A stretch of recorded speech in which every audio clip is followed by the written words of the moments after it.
हमें जितना पढ़ना था, जैसे हमने जीवाणु जनित रोग 2 पढ़े ना, कौन कौन सा? एक था टाइफाइड और दूसरा निमोनिया। अब हम कुछ जीवाणु जनित रोगों के नाम केवल लिखेंगे, उनको पढ़ना नहीं है, ठीक है? तो उनको याद रखना है। जैसे लिख दे रहे हैं यहाँ पे कुछ जीवाणु जनित रोगों के नाम एवं उनके रोगजनक, ठीक है? ये हेडिंग आप लोग बना लीजिए। देखिए पहला इसमें क्या हो जाएगा? हैजा, ठीक है? हैजा भी क्या है? एक प्रकार का जीवाणु जनित रोग, और ये किसके द्वारा होता है? विब्रियो कोलेरी, ये जीवाणु का नाम है, ठीक है? हैजा जो होता है वो विब्रियो कोलेरी के द्वारा होता है। इसको हमको डिटेल में नहीं पढ़ना है क्योंकि वो हमारे सिलेबस में है नहीं, ठीक है? दूसरा क्या हो जाएगा? ब्यूबोनिक प्लेग,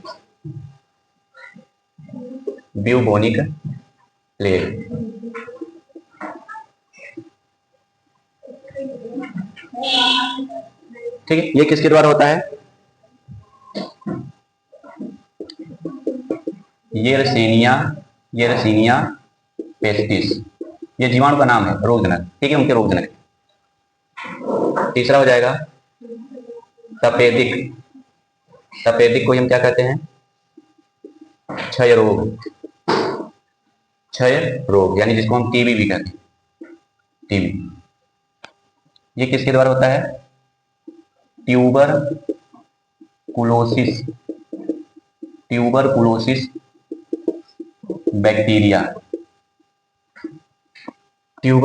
बैक्टीरिया, ठीक है? गर्मी लग रही है ना? अगला हो जाएगा हमारा कुष्ठ रोग, लेप्टसी, ठीक है? कुष्ठ रोग हो जाएगा लेप्टसी।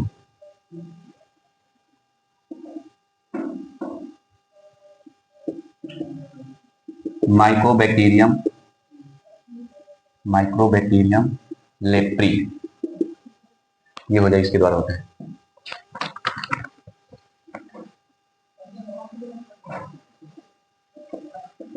रोहिणी रोग, जिसको हम डिप्थीरिया भी कहते हैं, ठीक है? ये किसके द्वारा होता है? कोरिनी बैक्टीरियम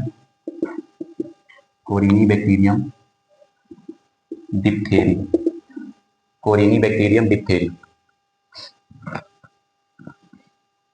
छठा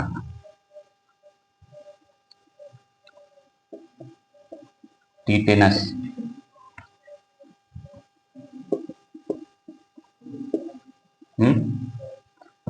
ब्यूबोनिक प्लेग,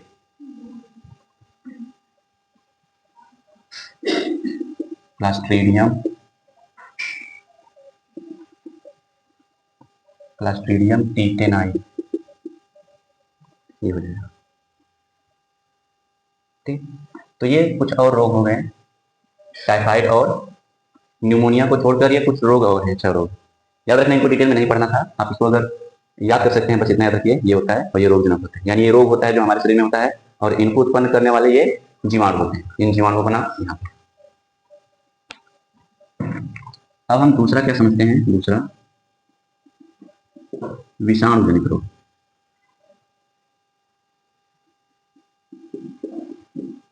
विषाणु जनित रोग, टीटेनस, क्लास्ट्रीडियम टीटेनाई, जैसे मिट्टी में इनके बीजाणु होते हैं, ठीक है? और जब भी हमको कट जाता है कहीं, लोहा से मूर्छा, जंग लगी, लोहे से कट जाता है, तो हमारा ब्लड का संपर्क किससे हो जाता है? मिट्टी से हो जाता है।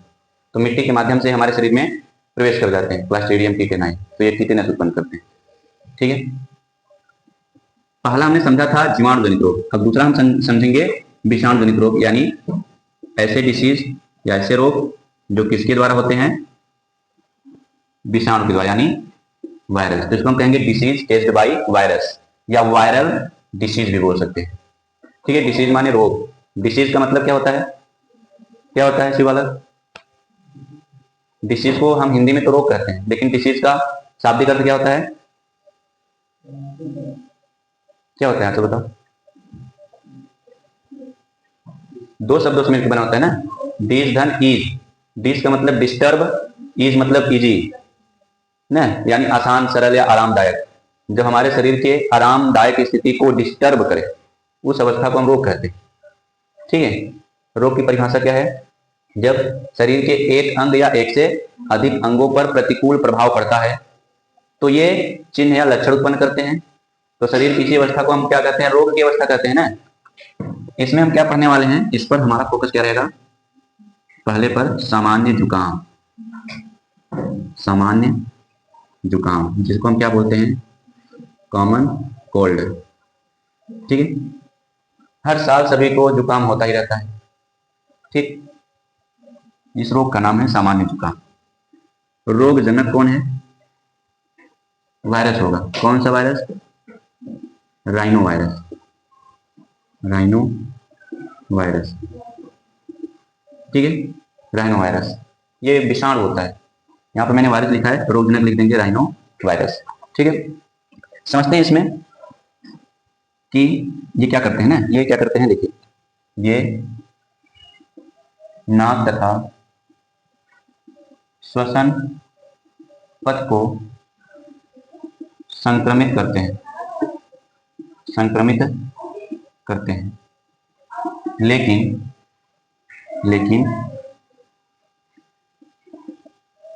फेफड़ों को नहीं, लेकिन फेफड़े को नहीं, फेफड़े को कोई नुकसान नहीं पहुंचाएंगे।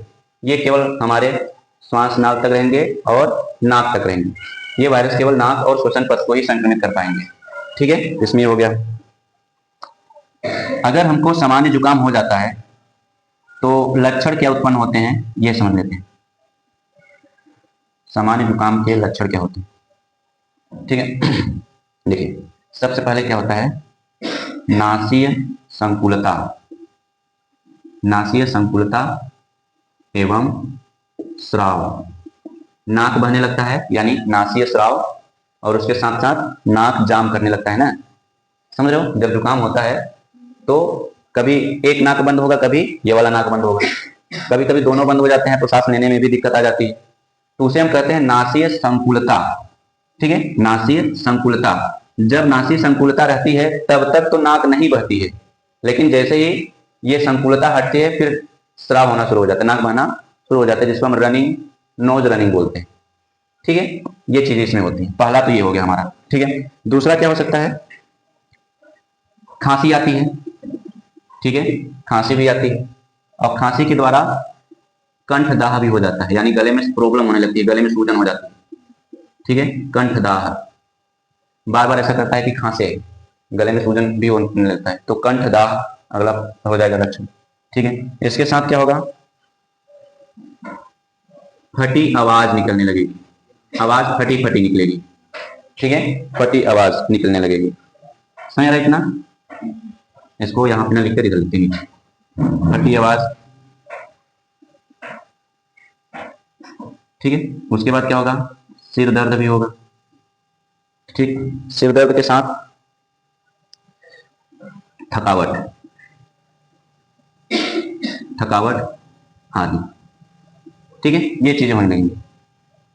ये लक्षण 4 से 7 दिनों तक रहते हैं।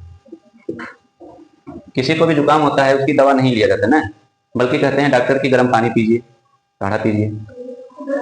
हाँ हाँ, हल्का सा बुखार आता है। हाँ, सर्दी में दवा तो नहीं देते हैं, ऐसा कहते हैं कि रहने दो, सर्दी रहने दो, क्योंकि ये 4 से 7 दिनों तक अपने आप क्या होते हैं, सही हो जाता है। दवा नहीं लेंगे ना तब भी सही हो जाएगा। देखो दवा जो देते हैं इसी वायरस की वजह से होता है, वायरस की वजह से होता है ना। अब ये अपने आप नहीं आता हमारे शरीर में, ये अपने आप हमारे शरीर में नहीं आता है, जब किसी दूसरे व्यक्ति को हुआ होगा तो उससे हमारे शरीर में आ जाएगा। समझ, चलिए समझते हैं कि फैलता कैसे है। यहां आप लिखेंगे संचरण की विधि, संचरण की विधि यानी मोड ऑफ ट्रांसमिशन, ये फैलता कैसे। ठीक, यह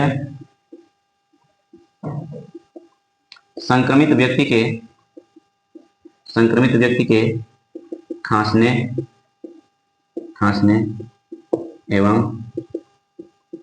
छींकने से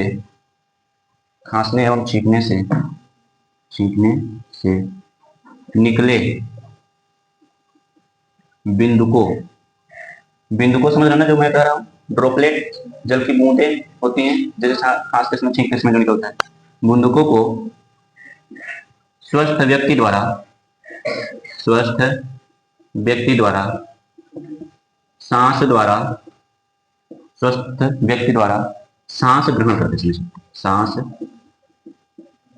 ग्रहण करते समय फैलता है। इसलिए जो भी व्यक्ति को खांसी या छींक आती है तो उसको कहा जाता है कि रुमाल या दस्ते का इस्तेमाल करना। ठीक है, क्योंकि वायरस उसी में चला जाएगा। ठीक है, वायरस जो होगा उसी में चला जाएगा। और यही नहीं, अगर किसी व्यक्ति को जुकाम हुआ है तो उसका वस्तु आप इस्तेमाल करेंगे तब भी हो सकता है। क्या क्या वस्तु इस्तेमाल करने से हो सकता है, देखिए यहीं पे लिख दे रहे हैं। संक्रमित व्यक्ति के पेन माने कलम, किताब, प्याला, रुमाल आदि वस्तुओं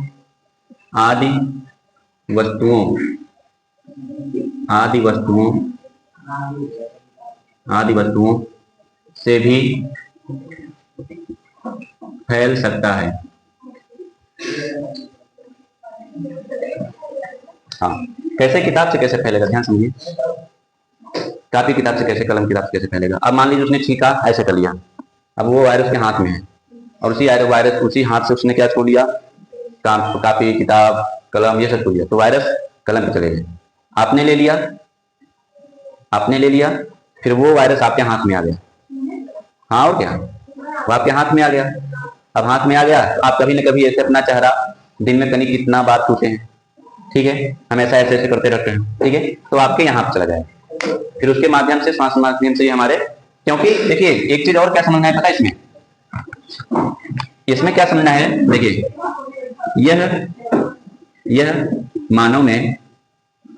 यह मानव में सबसे अधिक संक्रामक रोग है। अब ऐसा नहीं कि ये हो जाएगा तो घातक नहीं है, समझ ना, घातक नहीं है, संक्रामक है। संक्रामक मतलब फैलता बहुत तेजी से। परिवार में किसी एक को हो गया तो फिर उसके बाद 2-3 लोगों को जरूर हो जाएगा।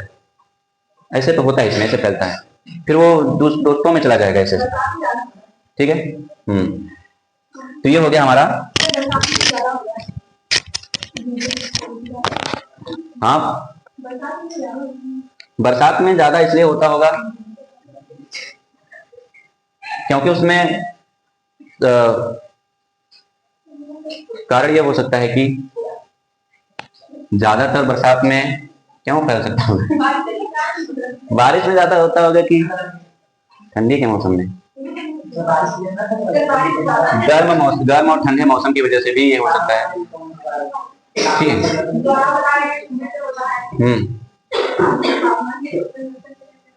नहीं, देखिए पहली बात तो जो सामान्य जुकाम होता है वो तो वायरस की वजह से ही होता है। ठीक है, विषाणु की वजह से होता है। अब ये विषाणु अगर किसी भी तरीके से हमारे श्वसन पथ के माध्यम से प्रवेश कर गया, हमारे नाक के मुंह में आ गया, तब ये क्या हो जाएगा, ये रोग उत्पन्न करेगा। ये हमारे केवल नाक और श्वसन पथ तक ही सीमित रहता है, यानी फेफड़े तक नहीं पहुंचता, क्योंकि ये फेफड़े वाला बीमारी है नहीं, यानी ये फेफड़े तक नहीं जा पाता। ठीक है, तो ये चीज याद रखिए। यहाँ पे कुछ हम और क्या लिख रहे हैं, हमको वायरस विषाणु जनित रोग में केवल एक ही पढ़ना है, लेकिन कुछ वायरसों के नाम, कुछ विषाणु जनित रोगों के नाम लिख लेते हैं। कुछ है विषाणु जनित रोगों के नाम। ठीक है, देखिए कौन कौन से उनको समझते हैं। डेंगू, ये भी क्या होता है, वायरस के द्वारा ही होता है, यानी विषाणु के द्वारा होता है। ठीक है, दूसरा चेचक, चेचक भी क्या होता है, वायरस के द्वारा होता है। इन्फ्लुएंजा, इन्फ्लुएंजा भी होता है, ठीक है। पोलियो वायरस के द्वारा होता है। एड्स वायरस के द्वारा होता है। अलर्क रोग, अलर्क रोग को हम रेबीज भी कहते हैं, जो कुत्ते के काटने से होता है। क्या होगा उसको? सातवां क्या हो जाएगा? गलसुआ, इन्फ्लुएंजा, गलसुआ, गलसुआ समझ क्या होता है? गल्लो मैया, जिसको हम अपनी आम भाषा में गल्लो मैया कहते हैं, वो भी वायरस जनित रोग है, गलसुआ। चेचक भी जानते हैं हम, जिसको हम क्या कहते हैं, महारानी माँ की, समझ रहे।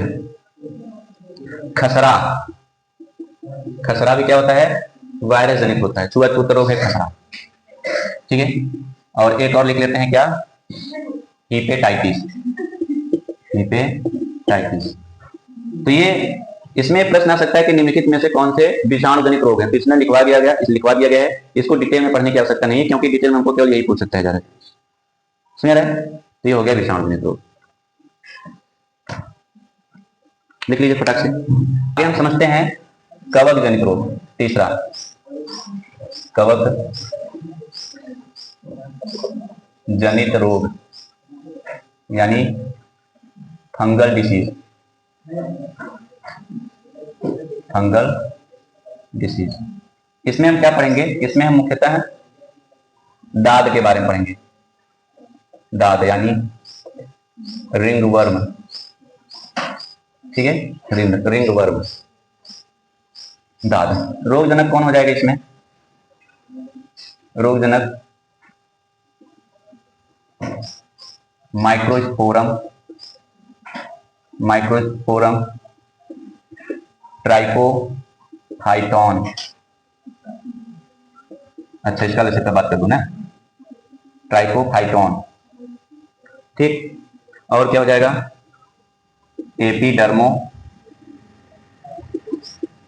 एपिडर्मोफाइटॉन, वंश के कवक। एपिडर्मोफाइटॉन समूह के कवक, मतलब समझिए, जो माइक्रोस्पोरम, ट्राइकोफाइटॉन, एपिडर्मोफाइटॉन है, ये क्या है? एक प्रकार के वर्ग, मतलब ये समूह है। इनमें उपस्थित जो कवक होते हैं वो क्या करते हैं? दाद उत्पन्न करते हैं। अब कवक कौन से परजीवी होते हैं? बाह्य या अंतः? बाह्य परजीवी होते हैं, अंतः परजीवी? बाह्य ना, क्योंकि दाद तो हमारे शरीर की सतह पे होता है, स्किन पे होता है, ठीक है। ऐसे स्थानों पे होता है जहां पर त्वचा का वलन हो। वलन मतलब समझ रहे हैं? जहां पे पसीना ज्यादातर होता है, ऐसे स्थान पे नमी और तापमान की वजह से ये जो कवक होते हैं बहुत आसानी से ग्रो करते हैं। और ग्रो करते समय हमारी स्किन पे, वहां पे बैठकर वो स्किन को खराब करते हैं और वहां पे खुजली उत्पन्न होती है, ठीक। चलिए आगे समझते हैं, ठीक है। ये क्या होता है? यह रोग भी अत्यधिक संक्रामक होता है, मतलब ये भी बहुत तेजी से फैलता है, ठीक। ये रोग भी बहुत तेजी से फैलता है। लक्षण क्या हो जाएंगे इस रोग के? सिम्टम्स, ठीक है। शरीर के विभिन्न भागों जैसे त्वचा, नाखूनों और सिरोवल्क माने खोपड़ी, सिरोवल्क यानी खोपड़ी पर सूखी एवं पपड़ीदार घाव बन जाता है। और ऐसे स्थानों पर क्या होती है? ऐसे स्थानों पर खुजली भी होती है। ठीक है। ज्यादातर इनका हमारे शरीर के ऊपर कौन सा एरिया है? त्वचा। त्वचा उस स्थान पर होता है ज्यादातर जहां पे पसीना ज्यादातर होता है और टिकता है, ठीक है। जैसे जननांगी क्षेत्रों में भी क्या होता है, पसीने टिकते हैं, वहां पर भी त्वचा का वलन होता है। वलन समझा था नहीं तुम लोग? वलन मतलब फोल्डिंग, ठीक है, फोल्डिंग जहां पे हो, तो वहां पे पसीना रुकेगा कि नहीं? तो जहां पे पसीना रुकेगा वहां पे नमी भी है और तापमान भी है। और कवक को यही दो चीजें चाहिए क्या करने के लिए? उगने के लिए। तो वहां पे वो आसानी से उग जाएगा। जहां पे एकदम सूखा रहेगा ज्यादातर, जहां पे पसीने ज्यादा नहीं रहेंगे। देखिए कभी कभी हम क्या करते हैं, नहाते हैं, खोपड़ी में कैसे होता है ध्यान समझिए। किसी भी तरीके से मिट्टी से या फिर और किसी तरीके से हमारे बालों पे आ गए, नहा लिए, अब उसका जो बीजांड है वो हमारे बालों के अंदर चला गया। नहाने के बाद हमने बाल को सुखाया नहीं तो नमी हो गई, और हमने उसको बांध दिया, ऐसे अच्छे से उसको बांध दिया तो वो ठीक से सूख भी नहीं पाएगा, तो वहां पे गर्मी भी उत्पन्न होगी। तो इसलिए ज्यादातर सिर पे सिरोवल्क मतलब सिर के ऊपर वाला यानी खोपड़ी में हो सकता है, ठीक है। और हमारे कानों के आसपास, नाखूनों के पास जो खुजली होती है नाखूनों के पास, समझ लीजिए वो शुरुआत हो चुका है। अंगुलियों के बीच में, ठीक है, जननांगी क्षेत्रों में, वहां पर ये होते हैं। तो ये इसका लक्षण है। मेन लक्षण क्या है? खुजली। खुजली हो रही है तो समझ जाइए सीधा सीधा कि हो ना हो दाद हो सकता है ज्यादातर, ठीक। आगे इसमें लिखेंगे थोड़ा सा, उष्मा एवं नमी, उष्मा एवं नमी इन कवकों को पनपने में मदद करती है, पनपने में मदद करती है। ये ज्यादातर त्वचा के वलनों माने फोल्ड, ठीक है, त्वचा के वलनों, जैसे ऑइन क्षेत्र माने राना, ऐसे समझ लीजिए। तो मैं यहाँ पे समझने के लिए लिख देता हूं, जननांगी क्षेत्र, ज्यादातर खुजली वहीं होती है त्वचा की बात करें तब। और पाद अंगुलियों के बीच, पाद का मतलब पांव होता है, और ये अग्र और पश्च दोनों हो सकते हैं। उन वहां जो अंगुलियां होती हैं उसमें भी अंगुलियों के बीच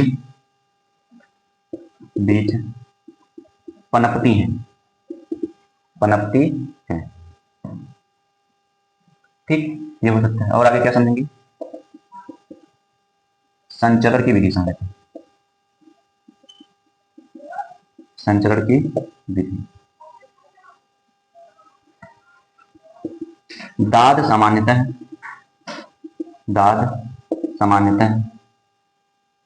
मिट्टी से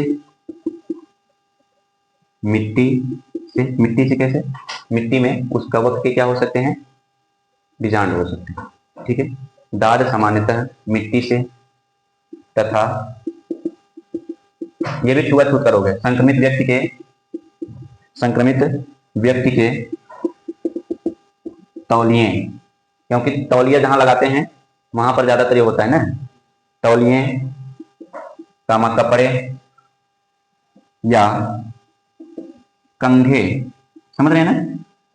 कंघे भी नहीं दूसरे का यूज करना चाहिए। कंघे तक का प्रयोग करने से हो जाता है, ठीक है। तो ये चीज इसमें है। ये हमने किसके बारे में समझा? दाद के बारे में समझिए, ठीक है। जब भी नहाइए तो बाल को सुखवाइए, नहीं तो बालों में जो होती नहीं है खुजली, ऐसे ऐसे करते हैं, ऐसे, ठीक है। फिर बालों के नीचे, ऐसे कानों के आसपास, ठीक है। तो ऐसे स्थानों पर ये बहुत जल्दी उग जाते हैं, क्योंकि वहां पर उनको पानी मिल जाता है। पानी ठीक से सूखता नहीं तो उष्मा भी मिल जाती है, शरीर के गर्मी बढ़ने पर उष्मा भी मिल जाती है, जिसकी वजह से ये और अच्छे से उग जाते हैं, ठीक है। तो और ऐसे क्षेत्रों को, जैसे ग्रोइन एरिया मैंने बोल दिया, जननांगी क्षेत्रों पर विशेष ध्यान देना है, ठीक है। तो ये चीजें हैं। अगर ऐसा है तो सरकारी अस्पताल में बढ़िया सी दवा मिलती है खुजली की, तो जाइए वहां से ले लीजिए, ₹1 का टिकट कटा के, पर्ची कटा के, चलो ₹2 ही, एक ही रुपए लेना चाहिए, लेकिन 2 रुपए तो लेना है। ठीक है। तो ये हो गया कवक के बारे में और हमने विषाणु के बारे में समझा। अब हम समझते हैं इसके बाद प्रोटोजोवन रोग के बारे में।